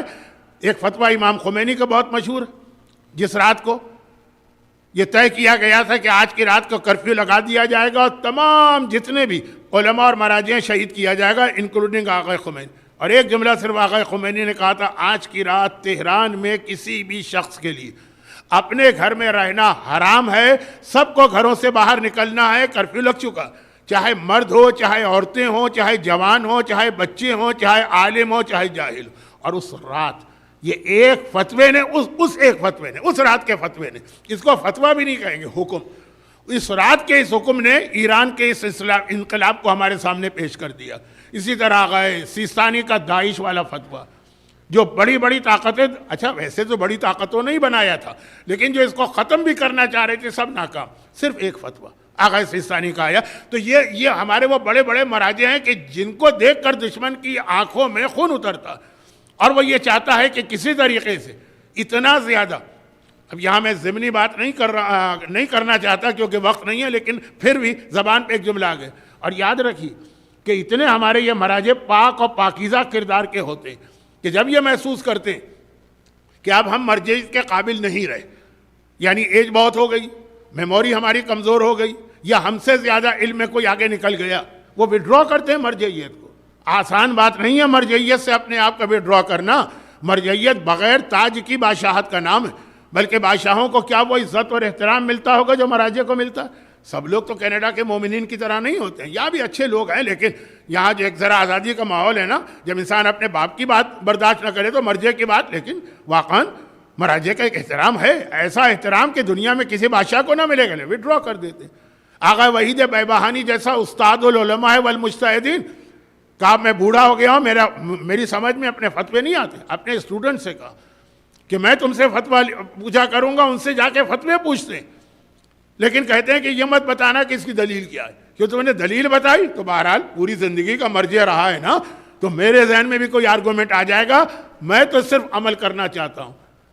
شیخ جو آغا خوئی جن کے بہت زیادہ تعریف کرتے ہیں، شیخ ہمدانی کھڑکی کھول کے کہتے تھے جب کوئی مسئلہ پوچھنے آتا تھا وضو یا غسل کا، کہ اب وہ ہمدانی نہیں رہا، اب میں فتوے نہیں دے سکتا ہوں، جاؤ کسی اور کے پاس۔ ابھی پچھلے 2 سال پہلے آغا شہید باقر صدر کے قریب ترین شاگرد آیت اللہ کاظم الحائری، انہوں نے مرجعیت وڈرا کر لی کہ نہیں، اب میں دیکھ رہا ہوں کہ مجھ سے زیادہ بڑے مرجع موجود ہیں، میں مرجعیت سے پیچھے ہٹتا ہوں۔ ابھی کی بات ہے، یہ تو 2 سال پہلے کی بات ہے۔ تاریخ تشیعوں میں مثالیں بھری پڑی ہیں، مثالیں۔ جس وقت آغا حکیم کے بعد ان کے بڑے بیٹے کو مرجع بنایا گیا، وہ وڈرا ہو گیا کہ آغا خوئی کے ہوتے ہوئے میں کیسے مرجع بنوں؟ دونوں کا ایج گروپ بھی سیم ہے اور شاید نالج تو سیم نہیں کہیں گے، لیکن عرب میں ان کا بڑا احترام تھا۔ تو خلاصہ یہ کہ ہم اور آپ جو سمجھتے ہیں نا کہ مرجع جو ہے وہ یا تو جو فتووں میں اختلاف ہوتا ہے تو ان کا اپنا اس میں کوئی انٹرسٹ ہے، یا یہ کہ جان بوجھ کے وہ قوم کو اسپلٹ کرنا چاہتے ہیں، یا یہ کہ ہر ایک یہ چاہتا ہے کہ ہماری 1.5 انچ کی مسجد علیحدہ ہو، جو ایک ذرا ہمارا انڈین پاکستانی دماغ ہے نا، کسی سے اختلاف ہوا الگ امام باڑہ بنا لی، کسی سے اختلاف ہوا الگ مسجد بنا لی، کسی سے اختلاف ہوا الگ مجلس کر لی۔ تو ہم سمجھتے ہیں کہ مراجع جو ایک سے زیادہ ہیں وہ بھی اس وجہ سے ہیں، اور کبھی ہم یہ خیال کرتے ہیں کہ ان کو اپنی مرجعیت اتنی پسند ہے کہ جائز اور ناجائز طریقے سے وہ مرجعیت کے اوپر اصرار ہی کریں گے۔ یہ مثالیں ہمارے سامنے ہیں، لیکن معلومات نہیں ہیں، دشمن استعمال کر رہا ہے۔ ابھی اس وقت بات کہاں سے چلی تھی؟ شاید اب میرے پاس اصل بات کا موقع نہ ملے، بات کہاں سے چلی تھی؟ امام زمانہ کی غیبت میں بار بار امام کی دعائیں مانگنے والا مومن اور مومنہ۔ یاد رکھیے کہ یہ ایک طرح سے ہمارا ٹرائل اور امتحان تھا۔ میں اس کو اور ایک مختصر جملے میں کر دوں، کربلا میں آقا حسین کا ساتھ دینے والوں کا ٹرائل تھا کوفے میں مسلم ابن عقیل کا جانا۔ وہ ایک امتحان تھا ان لوگوں کا۔ تم جو حسین کو بلا رہے اور حسین کا ساتھ دینے کی بات کر رہے ہو، حسین نے نمائندہ کیوں بھیجا؟ ایک امتحان لیا نا اس کے ذریعے سے کہ کتنے پھر ثابت قدم رہے، کبھی بھی ابن مظاہر آ سکے۔ کربلا کے بعد پھر مختار جیسے کچھ لوگ جو قید میں تھے، وہ ایک امتحان تھا۔ میں دونوں کو کمپیئر نہیں کر رہا ہوں، کربلا ہے، کائنات کی تاریخ کا سب سے بڑا واقعہ۔ عام آدمی چھوڑے، مراجع چھوڑے، انبیاء چھوڑے، ائمہ کے آپ کو اس کی مثال نہیں ملے گی۔ لیکن آج ہم اور آپ بہت ہی اسمال اسکیپ پہ اس مرحلے سے گزر رہے ہیں، اور جیسا میں نے کہا پورا عرب میڈیا بھرا ہوا کہ آغا سیستانی دنیا سے رخصت ہو، پھر دیکھو کہ ہم کیا کریں گے۔ میں نے کہا نا بہت تیاریاں بھی ہیں، میں وہ نام بھی لینا چاہتا تھا لیکن پھر نہیں لے رہا ہوں کہ بلا وجہ ان کا پروموشن ہوگا، جن کو نہیں بھی پتا ہے وہ جا کے یوٹیوب پہ کلک کریں گے، دیکھیں گے، کہیں گے بات تو یہ صحیح کہہ رہا ہے، کیونکہ وہ فتوے تو وہ سارے آپ کے مطلب کے فتوے دے رہے ہیں نا، کہ ویسٹ کے اندر شراب پینے کی بھی اجازت ہے، ویسٹ کے اندر روزے جلدی کھولے جا سکتے ہیں، ویسٹ میں عورت بے حجاب گھوم سکتی ہے، یہاں کے ماحول ہی کچھ اور ہے، اس لیے وہ نہیں چلیں گے جو اسلامی ملکوں میں مسئلے چلتے ہیں۔ آج ہمارا یوتھ یہی چاہتا کہ ہمیں ایسا کوئی مرجع مل جائے جو یہ ساری چیزیں جو ہیں جن کو ان پر عمل کرنا وہ عمل کر رہے ہیں، لیکن اگر اس کو اسلامی پہلو دے دیا جائے، بھئی ابن زیاد جیسا ظالم آدمی بھی قتل حسین کے لیے تیار بیٹھا، یزید ابن زیاد سب تیار بیٹھے ان کو حسین کو قتل کرنا ہی کرنا، لیکن اگر قاضی شرح کا فتویٰ مل جائے نا تو یہ قتل ذرا اسلامی قتل بن جائے گا۔ تو جن کو پینا شراب پئیں گے، لیکن اگر کوئی مرجع کہہ دے کہ یہاں اجازت ہے اتنے % الکوہل والی، اب مجھے نہیں پتا شراب پہ میں نے کوئی ریسرچ نہیں کی ہے، لیکن شراب میں الکوہل کی کتنی مقدار ہوتی ہے اس کے اعتبار سے کوئی ہلکی کوئی گہری شراب ہوتی ہوگی۔ چائے کے بارے میں پتا ہے کہ یہ ہلکی ہے، وہ کڑک چائے ہے، تو شراب میں بھی ہوتا ہوگا۔ تو کہا کہ نہیں اتنی حد تک والی شراب جائز ہے، لیکن اگر مرجع کا فتویٰ مل جائے تو یہ اسلامی شراب بن جائے گی، اسلامی بے حجابی بن جائے گی، اسلامی میوزک بن جائے گی۔ تو ایسے مرجع ہیں، میں نام لے لوں گا تو آپ جائیں گے، آپ کہیں گے ہاں یہ بات تو یہ صحیح کہہ رہا ہے، کیونکہ وہ ایک آدھ دلیل بھی ایسی لے کے آ جاتے ہیں، تو ادھر چھوڑیے۔ لیکن وہ میڈیا بھرا پڑا، ہاں مجھے تو اطمینان ہے کہ ایسا ہوگا نہیں، اس لیے کہ میں نے آغا حکیم کے بعد بھی دیکھا سازش ناکام ہوئی، اللہ نے کیسا مرجع دے دیا ہم کو. آغا خوئی کے بعد بھی دیکھا سازش ناکام ہوئی، اللہ نے کیسا مرجع دے دیا. امام خمینی کے بعد بھی یہی تھا نا کہ امام خمینی دنیا سے جائیں گے پھر انقلاب کون سنبھالے گا. ہم کو آغا خامنہئی جیسا عظیم رہبر مل گیا. تو اللہ ہے، ایک نظام ہے، مکروا و مکر اللہ، لیکن مسئلہ ہمارے اور آپ کے امتحان کا. تو اس اعتبار سے ہم کو بہت ہی الرٹ ہو کے بیٹھنا ہے. اور یہاں پر بس ایک آخری بات مقداد والی، مومن کی ایک ہی ذمہ داری کہ جو حکم ان کو امام کی طرف سے ملا، نبی کی طرف سے ملا، اللہ کی طرف سے ملا، آنکھیں بند کر کے اس کو ماننا. اس کے اندر پھر کسی قسم کا کوئی آرگومنٹ نہیں. بات کو سمجھنے کے لیے، ذرا مسئلے کو سمجھنے کے لیے سوال کیے جائے تو ٹھیک ہے، لیکن مسئلہ اگر آخر میں بھی سمجھ میں نہ آئے، ایک نہیں، ہمارے پاس سینکڑوں حدیثیں، سینکڑوں، میں لفظ سینکڑوں جب میں کہہ رہا ہوں تو سوچ سمجھ کے کہہ رہا ہوں کہ جہاں پہ راوی نے امام سے جا کے کہا مولا فلاں چیز سمجھ میں نہیں آتی، امام نے کہا اس کو چھوڑ دو. جو چیز تمہاری سمجھ میں نہیں آ رہی ہے فردو الینا، اسے بس ہماری طرف پلٹا دو اور تم تو اسی پہ عمل کرو کہ جو ہم نے تم سے کہا. بیوی کی 3 انگلیاں توڑ دیں اور پھر 4 انگلیاں توڑ دی، کا مولا یہ آپ کا حکم سمجھ میں نہیں آ رہا. شاید ممبر سے مثال دینا یہاں ٹھیک نہیں ہے، پاکستان میں تو ٹھیک ہے نا جہاں ناک چوٹی کاٹ لی جاتی ہے، لیکن ایک مسئلہ امام کا، امام نے کہا ردو الینا، تم اس میں دخل مت دو، یہ ابھی تمہارے سمجھ کا نہیں ہے. یہ مومن کی ذمہ داری ہے. قرآن کریم کی بس ایک آیت سنیے اور آج کی مجلس ختم. کچھ ادھر ادھر کی باتیں زیادہ ہوئیں، لیکن ایک ریڈ لائن اور ایک ہماری لاسٹ ڈیفنس لائن، اس کو خطرے میں ڈالا جا رہا ہے. میں نے پھر عرض کیا کہ وہ خطرے میں نہیں ہے، مسئلہ ہمارا اور آپ کا کہ ہم اور آپ ضائع ہو جائیں گے، ہمارا ایمان ضائع ہو جائے گا. اس لیے میں نے ایک وارننگ دی ہے. اصل بات کل سے شروع ہوگی، لیکن ابھی عاشورے میں مجھے نہیں پتا کہ یہاں اعمال عاشورہ کا کیا پیٹرن ہے، لیکن اعمال عاشورہ میں ایک نماز بھی ہے، 4 رکعت نماز، جس کے اندر 3rd رکعت میں سورہ احزاب پڑھا جاتا. تو سورہ احزاب جو ہے ویسے تو سمجھ میں آتا ہے کیوں پڑھا جاتا. اسی میں آیہ ولایت ہے، النبی اولی بالمؤمنین من انفسہم، اسی میں آیہ تطہیر ہے، اسی میں آیہ درود ہے، یہ ساری آیتیں اسی میں ہیں. لیکن اس میں اور بھی بہت ساری آیتیں. اور اس سورہ احزاب کے اندر قرآن کریم نے بالکل شروع میں، اگر یہاں آپ نے پڑھا تو ٹھیک ہے، بہت سی جگہوں پہ ٹائم کی کمی کی وجہ سے لوگ گھر میں یہ نماز پڑھ کے آتے ہیں. سورہ احزاب ذرا لمبا سورہ 72، حج پر جانے والوں کو پتہ ہے کہ میں ان کو وہ عمل بتاتا ہوں کہ امام نے فرمایا کہ کسی کو رزق میں برکت چاہیے تو صفا پہاڑی پہ اتنی دیر قیام کرے جس میں سورہ احزاب پڑھا جا سکتا ہے. 72 73 آیتیں اتنی دیر تک، 18 منٹ کا یہ سورہ احزاب ہے. خیر، میں ضمناً ایک بات بتا دی کیونکہ بہت سے لوگ حج پہ یہاں سے بھی جانے لگے جو 2 سال پرابلم رہا. تو واپس آ جائیے سورہ احزاب کی ایک آیت بالکل شروع، اور وہ یہ ہے کہ جب کافروں کا لشکر آیا، یہ جنگ خندق کی بات، تو قرآن کہتا ہے کہ اس وقت 2 ریئیکشن ہوئے. یہ قرآن کیا ہے؟ اذ یقول المنافقون والذین فی قلوبہم مرض ما وعدنا اللہ ورسولہ الا غرورا. یہ ابھی آپ نے عاشورے کی دن آیت پڑھی، ابھی پڑھی، کہ جب یہ کافروں کا لشکر ابو سفیان کی قیادت میں آ رہا اور منافقوں نے دیکھا اتنا بڑا لشکر، سارے عرب کے قبیلے جمع ہو گئے تھے نا، الائن فورس بنی. ایک مرتبہ یہ لوگ وفی قلوبہم مرض، اور جن کے دلوں میں کوئی خرابی تھی، انہوں نے کہا ما وعدنا اللہ ورسولہ الا غرورا، اللہ اور اس کے رسول نے آج ہمارے ساتھ دھوکہ کیا. عربی میں غرور کے معنی دھوکہ کیا. یہی تھا نا کہ تم جیتو گے، تم کامیاب ہوگے، مسلمان اعلیٰ ہیں، مسلمان بلند ہیں، اتنا بڑا لشکر، آج تو ہم مارے گئے. بلغت القلوب الحناجر، اسی آیت سے پہلے والی آیت ہے کہ منافقوں کی حالت تھی کہ ان کے دل جو تھے ان کے گلے تک آ گئے تھے، اور وہ تظنون باللہ ظنونا، اللہ پہ بدگمانی کر رہے. وہی لشکر، اتنا بڑا لشکر، اور عمر ابن عبدود کو لے کر آ رہا. منافق کہتے ہیں کہ اللہ اور اس کے رسول نے دھوکہ کیا، ہم کو مروا دیا، ہمیں پھنسا دیا.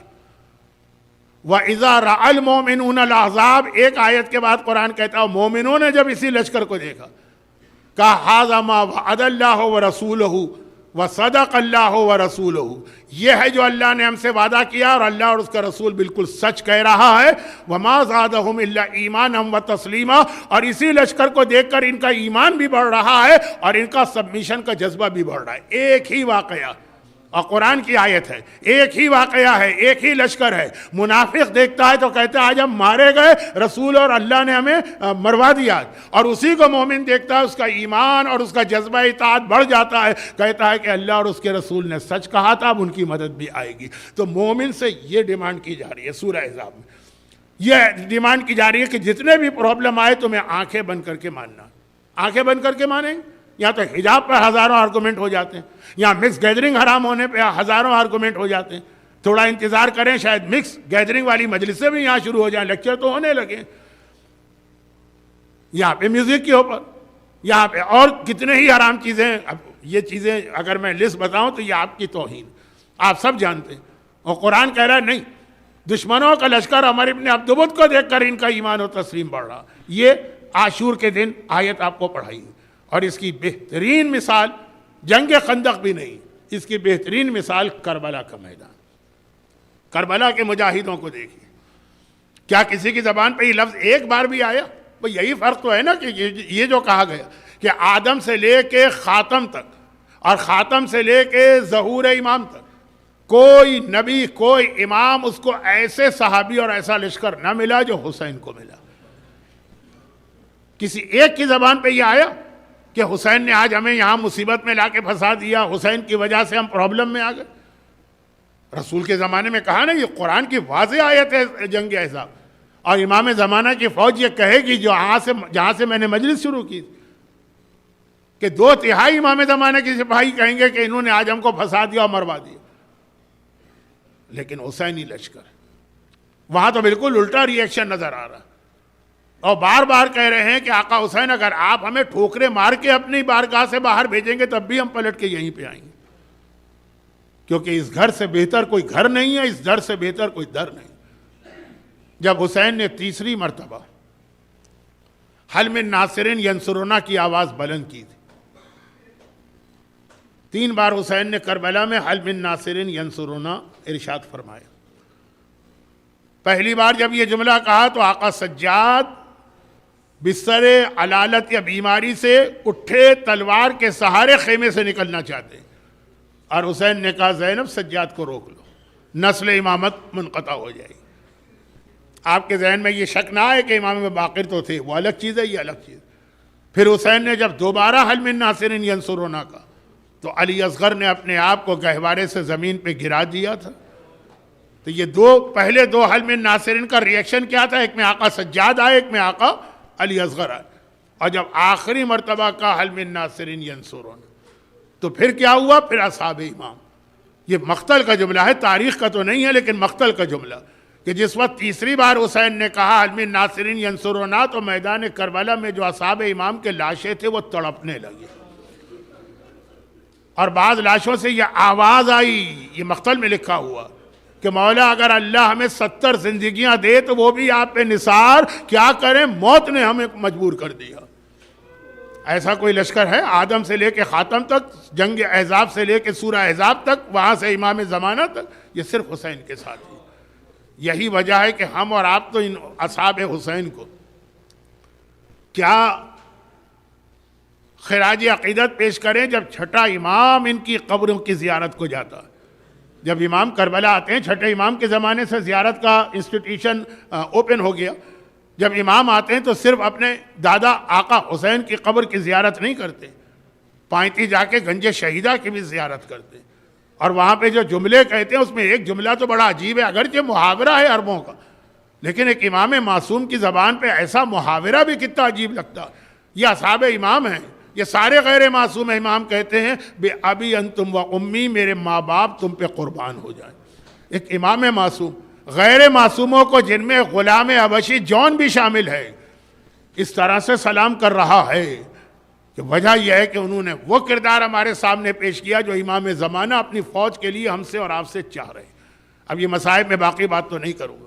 اب یہاں پہ صرف ایک سوال آتا, اب یہ مصائب کا بیان شروع ہو گیا تو ایک سوال یہاں پہ آتا کہ چھٹا امام زیارت کرتا تو آقا اپنے دادا کی قبر کی بھی زیارت کرتا, اور جناب علی اکبر کی قبر کی, اور گنج شہیدہ کی. جناب علی اصغر کہاں دفن ہے, اس میں 2 روایتیں. ایک روایت یہ ہے کہ اسی گنج شہیدہ میں, چونکہ آپ میں سے ہر ایک بار نہیں بار بار زیارت پہ جا چکا, اور ابھی ریسنٹ زمانے میں, یہ نہیں کہ 70s میں, تو آپ کو پتا ہے کہ جہاں آقا حسین کی پائنتی ہے وہاں حضرت علی اکبر کی قبر ہے, اور آدھے علماء کہتے ہیں کہ ان کے بالکل پہلو میں حضرت علی اصغر دفن ہے, اور آدھے علماء کہتے ہیں کہ حضرت علی اصغر آقا حسین کے سینے سے